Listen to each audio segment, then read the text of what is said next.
scary stories.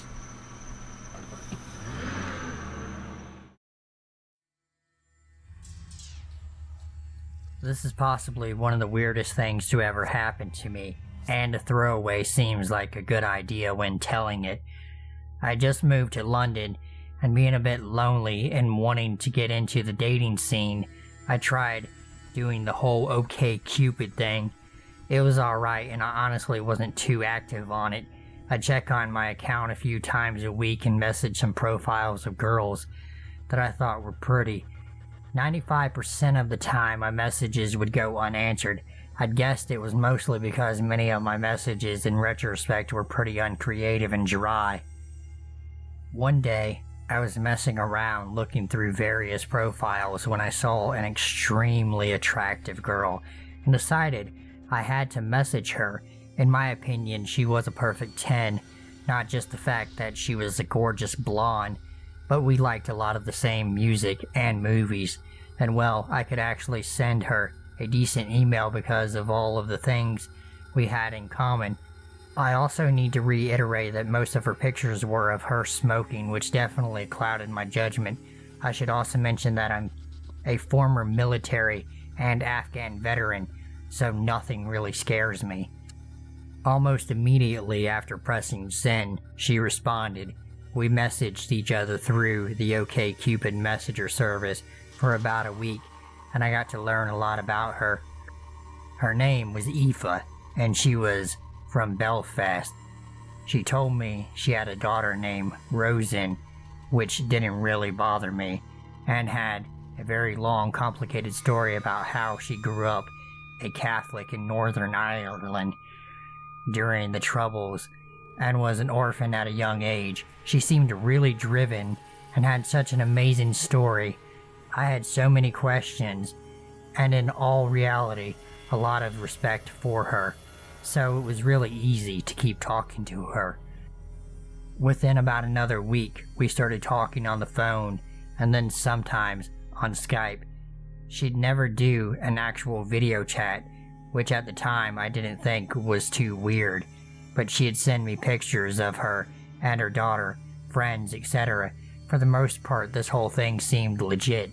The stories she had were pretty detailed, and she was talking about stuff that I really didn't know a lot about, and honestly couldn't comprehend. Then there were parts of the story that seemed to get kinda weird and didn't add up. At first, she told me she was a hairstylist at some swank place in central London. I don't really frequent Central a lot, so okay, no biggie.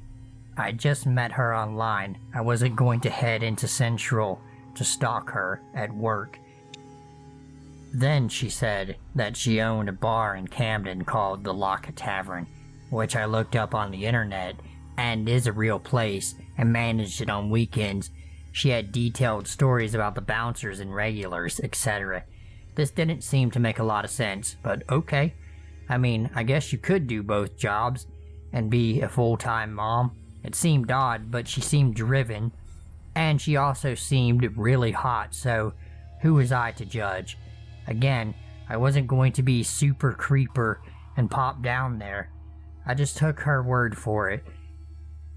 She also said she lived in a really nice penthouse near Covent Garden, which, if anyone knows the London real estate market, didn't seem plausible on a hairdresser barmaid's wages. She explained this by saying that she had fallen into some money after the Troubles. It seems kind of far-fetched, but again, without actually meeting her, who am I to judge? I started to notice some other weird things. She'd send me pictures, and in some of them, certain tattoos were present, and some they weren't. I figured she was just sending old pictures, but I remember that is what started to tip me off. The things were fishy to say the least, but again, there's really nothing wrong with sending old pictures, and I had no real reason not to believe the photos were of Aoife. They all seemed like the same girl, and without the exception of the tattoos and some small changes in hair color, nothing really seemed out of the ordinary. She would also send pictures of her daughter, Rosa, whom she claimed was 14. Finally, after talking to Aoife for a few weeks online, I asked her out on a date. I figured it was time I finally meet her. We were set to meet up on a Friday night, and on that Friday night she doesn't respond to a single text or call. I had nowhere to meet her. By around 9 p.m., she texts saying things got out of control at her pub, and she was really sorry, but she had to cancel. I was upset and should have bailed there, but I forgave her, and we agreed to set up another first meeting. Things from here really started to get weird. As I said, I was doing the online dating thing, and in this time, I'd met a few other girls. Another girl named Jo had asked me out, who turned out to be a psychopath, but that's just because she had an uncontrollable temper, and is nothing interesting enough to put on here. I went out with Jo one night in an area of London called Shoreditch, which isn't too far from where Aoife's pub was. While I was out, Aoife called and texted me a few times. I basically just ignored the calls. When the date was over, I said bye to Jo and went home and called Aoife. She asked where I was, and basically, well, I lied. I said I was out with a friend. Aoife didn't say anything, and we talked on the phone for a bit, and then said goodnight. The situation got strange a few nights later when Aoife caught me in a lie. She claimed to know that I was out with another girl. She knew which restaurant I was at, and the night that I had been there. She knew what Jo had looked like. Aoife claimed that one of the bouncers from her pub knew what I looked like because she had shown photos of me to him, and he recognized me when I came through the doors at the restaurant in Shoreditch. This got odd. This was odd, to say the least. I basically told Aoife that the date was set up before I'd ever met her, and that we weren't really dating. She had no right to be upset, plus she'd stood me up. If anyone should be mad, it's me. To be honest, I forgot what really happened in this part of the story. I think we fought for a little bit, didn't talk for a few weeks. Then one night she called me really late. It seemed off, so I answered. She was panicking. From what I could tell, she was suffering from sleep paralysis, which I know is scary, so I stayed on the phone with her until she went back to sleep. This happened a few more times. I really had no intention to date or even see her. I went home to the US for about a month, and while I did, kept limited contact. There was nothing too serious, and my expectations were pretty low. After I'd gotten back to London, she invited me out. I don't remember much of the details, but she ended up canceling on me. I basically decided fuck it. I wasn't even upset. We had texted a little bit, but the communications really started to die down. I really didn't think much about it, and went on with my life. Then one night, I entered the Twilight Zone. One day, I was in the King's Cross, St. Pancras area with a friend of mine from the States. He had to make a meeting nearby, so I was by myself in the area. That's when I got a text from Aoife. She asked me if I wanted to meet up, and I figured, hell, might as well finally meet this girl. I was in the same area of town, 2 stops away, and I didn't see any harm in it. She told me to meet her up in Camden, and she'd be in the Weatherspoons pub at noon. It wasn't a date, and at this point, I was really curious as to who she was. I'd literally spent hours talking and texting to this girl, so I don't know Camden that well, and I'm getting texts from her on the way up. As I'm trying to find the Weatherspoons, she's telling me she's at work and in the process of selling her share in the bar, but she's on her way. Another friend of hers is at the bar, but He's a great guy. You'll like him again. I was already there. Might as well meet her friend. Then I meet Reese. Reese was a tall, skinny ginger kid. He was about 21 and had a thick Irish accent. I walked up to him, shook his hand, and we got drinks. He seemed nice enough, and for as weird as the situation could potentially be, it wasn't all that uncomfortable. Another one of his friends was there as well. They seemed like two nerds in their early 20s. They talked about football and video games and all the other stuff 20-something-year-old kids talk about, mixed in with a little bit of politics and a couple of random questions about how do you know Aoife, etc. I'd been in Afghanistan fighting the Taliban a few years prior. The situation wasn't anything to be concerned about. Then I got a text from Aoife, something along the lines of, "Hey, getting tied up, be there in about an hour." Reese seemed nice enough, so we hung out for a few more beers and we moved to the next pub. Still no Aoife. Reese and his friend was nice. We did rounds, and fortunately, I hold my beer pretty well. Another apologetic text from Aoife rolls in. Fuck it, we're drinking, I thought, and we're having a good time.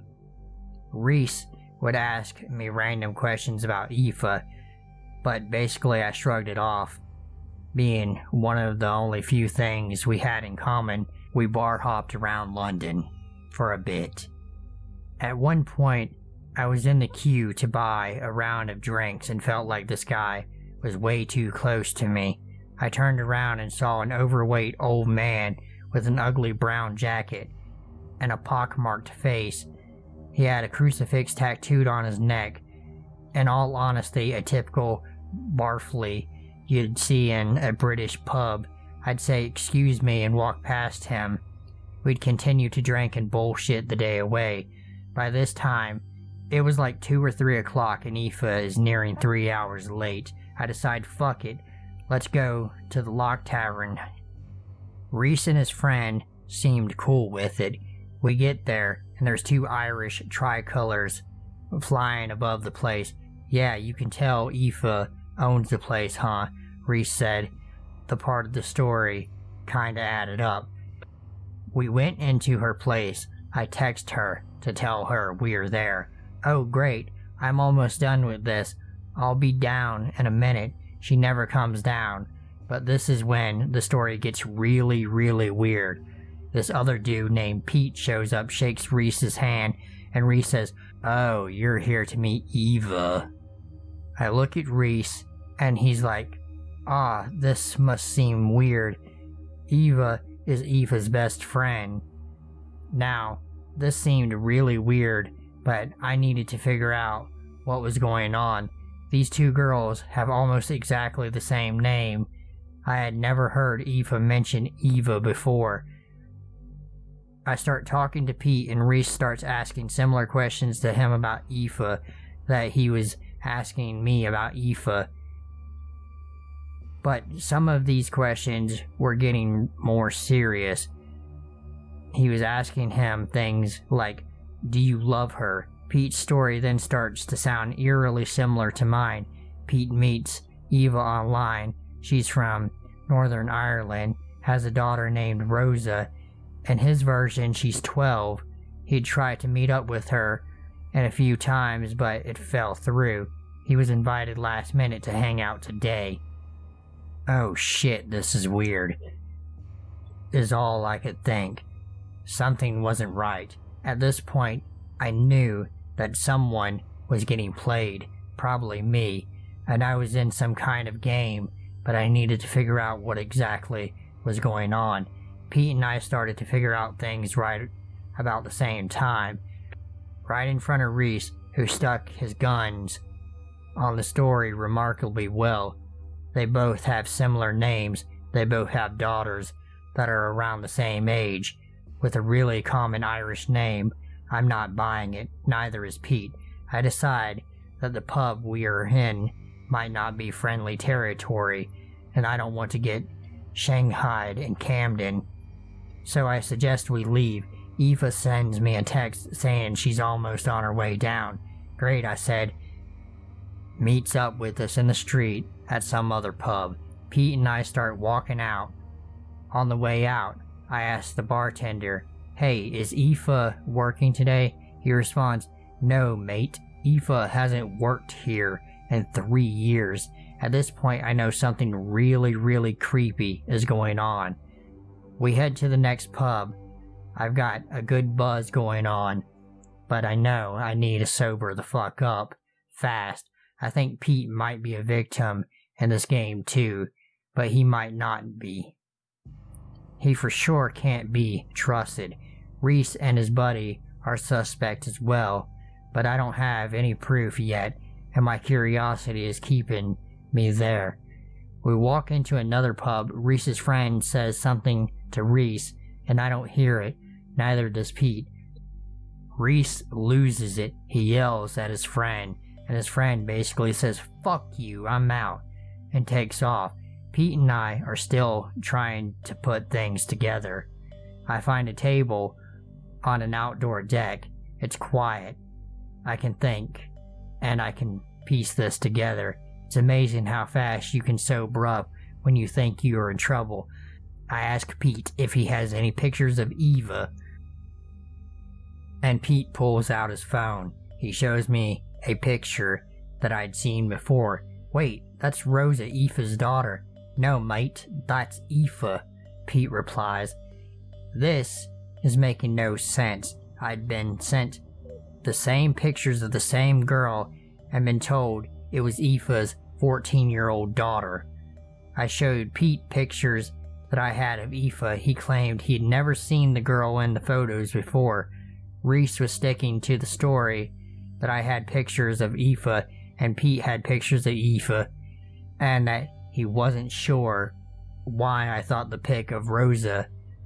He also kept claiming that Aoife and Aoife texted him and they were on their way. That's when it dawned on me. I simply looked at Pete and asked him, "What number do you have in your phone for Eva?" Pete reads the number on his phone, and it turns out being the exact same number I had for Eva in my phone. If all the other clues hadn't added up, this one sent it over the edge. It also sent Pete out of the bar as he literally jumped over a table and ran out the door in a panic. At this point, it was just me and Reese. I don't think that he had overheard that we both had the same number. For someone that he was telling me were two separate girls. Reese said that Eva and Aoife had texted him and that they were on their way. I don't know who Aoife and Eva are at this point, or if they even exist. I basically tell Reese that I think he's playing some kind of fucked up game, and that he's more than suspect of wrongdoing. He took offense to this and physically threatened me. He wasn't a big dude and knew if he stepped to me, it wasn't going to end well. I basically walked right through him, knocking him into the door frame, and tore out of the bar. I headed straight for the tube. I needed to jump on the Northern Line and get home. I wasn't waiting for anything. At this point, I have no idea what the fuck is going on. At best, I'd been caught up in some weird fucking catfish scam. At worst, I was almost a victim of a snuff movie. I get on the tube and there's a guy right behind me. I look at him. He's overweight, pockmarked face, brown jacket. We make eye contact. I look up at his neck and there's a crucifix tattoo. It's the same guy from earlier. I'm a bit worried, but I've been under worse pressure before in my life. I calmly sat down on the train. The train was being held in Camden for some reason and wasn't moving. That's when who jumps out of the same carriage as the two of us, Reese. I could have sworn he made eye contact and gave a nod to the man in the brown jacket. At this point, I played dumb that they were there. On the London Tube, there's a certain dinging noise that's made right before the doors close. I waited to hear that noise and then bolted out of the door. I ran around and doubled back on the tube several times. When I finally got back home, I texted a friend in New Cross and told her I was scared I was being followed. She was having a party that night and invited me over. I really didn't want to head home alone. At this point, I think I doubled back and switched lines enough that if Reese and the man in the brown coat were following me, I had lost them. I made it to New Cross safe and sound. I had a few calls from Aoife the next few days, but never wanted to answer them. She also sent a few texts saying we needed to talk. Eventually, she stopped calling and texting altogether. I have a few theories on the whole issue. One of my friends thinks that Reese and Aoife are the same person. I wouldn't rule it out, but the person I talked to on the phone definitely sounded like a woman.